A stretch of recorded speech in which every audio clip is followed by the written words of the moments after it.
Scientific studies have shown that some persons do not belong on stairs. The Washington State Department of Labor and Industries has the responsibility to ensure that all elevators in the state of Washington are maintained in a safe operating condition. Many accidents and injuries involving elevators are caused by a passenger's own actions. This video has been produced to show proper and safe behavior when using an elevator.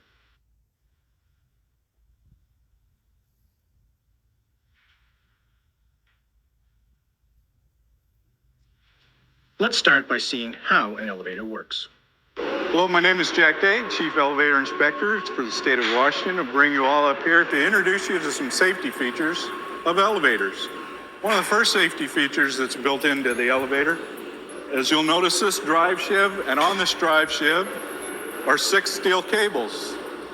One cable is sufficient to support the load of this elevator.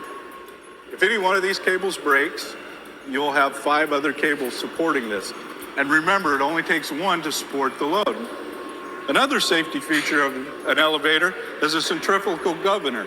Centrifugal governor is calibrated to, at a predetermined speed, it will stop and hold the elevator in place.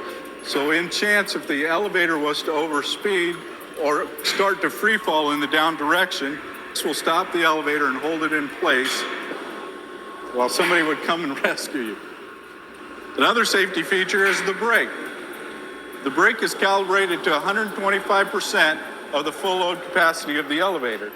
Whenever the elevator is stopped at a landing, this brake sets and holds it firmly in place while you are entering and exiting the elevator.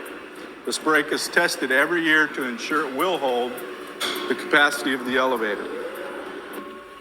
What we're looking at here is the computer, the brains of the outfit. This is what operates the elevator, tells it where to go. You push a button, an input board will recognize you pushed a button.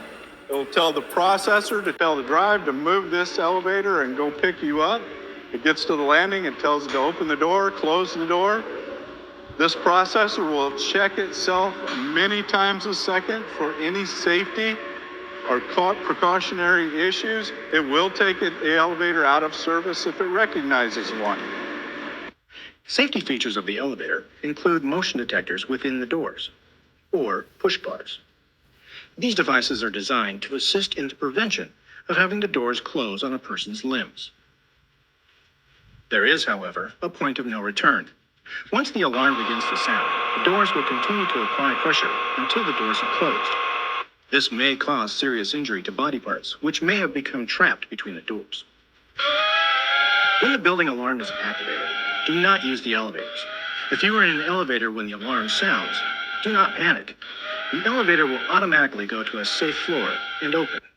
At that point, you should exit the elevator and proceed to the nearest emergency exit and evacuate the building.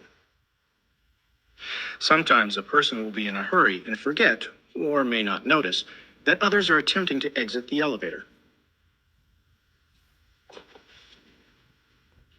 When the elevator arrives, you should stand to the side or away from the doors to allow the passage of passengers who are exiting the elevator.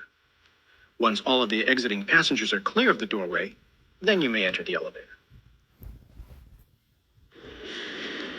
Have you ever seen someone force their way onto an already full elevator? This action could be considered rude and may also lead to a dangerous situation. The best way to deal with a full elevator is to relax and wait for the next elevator. Another will be along shortly.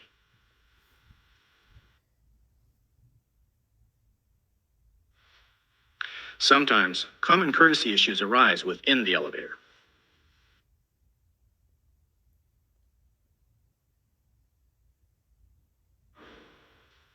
You should always be aware of persons with special needs who may need assistance with either entering or exiting elevators.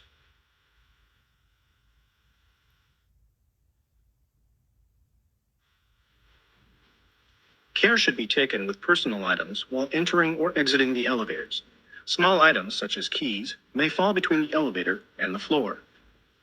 If this occurs, an elevator repair person or inspector must access the elevator shaft in an attempt to recover dropped items. Persons should also be cautious with high heels and canes, which may get stuck within the space between the elevator and floor and could result in a fall. Elevators are mechanical devices, and as such may need occasional maintenance or repairs. Remember to heed warning signs or barriers when elevators are being repaired or worked on. Sometimes, elevators fail while in use, and riders may become trapped for a period of time. Actions are put into motion when this occurs to resolve the situation, but it requires trapped persons to remain calm and follow certain procedures. The emergency phone on elevators is a direct connection to personnel for emergency assistance. They are trained to assess the situation, provide instructions, and contact the appropriate rescue personnel as indicated. Hello, GM. Yeah, hi, my name is Dale Bristow, and I'm stuck in the elevator in the Labor and Industries building. Hi, Dale. My name is Donna. First, can you tell me which elevator number you're in? Yeah, it's elevator number 5. Okay, Dale. The first thing I want you to do is to try pushing a different floor number. Let me know if the elevator moves. And no, nothing's working. All right. I now need you to push the door open and door close buttons. Did the elevator start? No, nothing's happened. Door's still shut. Okay. I'm going to contact the building coordinator to have them go to the elevator and see if they can open the doors from the outside buttons. I've also had a call placed to have someone come to the building to assist in getting you out of the elevator. Okay. Are there any other people in the elevator with you? Do you need me to contact someone for you? No, I'm the only one in here, and no, you don't need to call anybody. I'm fine.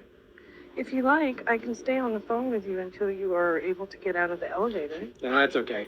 I think I'll be all right. But thank you for your help.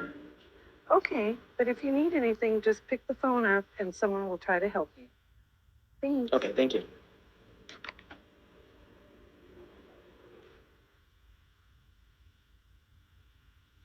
Another cause of elevator breakdown is the inappropriate actions of the riders.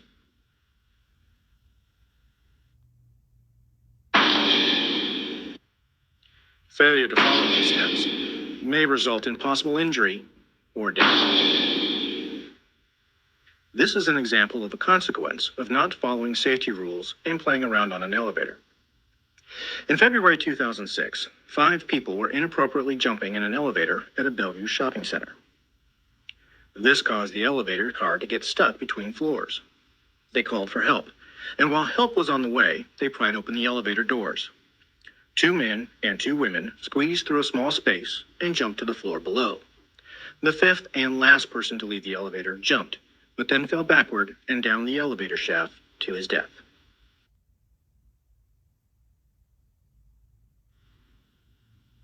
Remember, elevator safety is everyone's responsibility.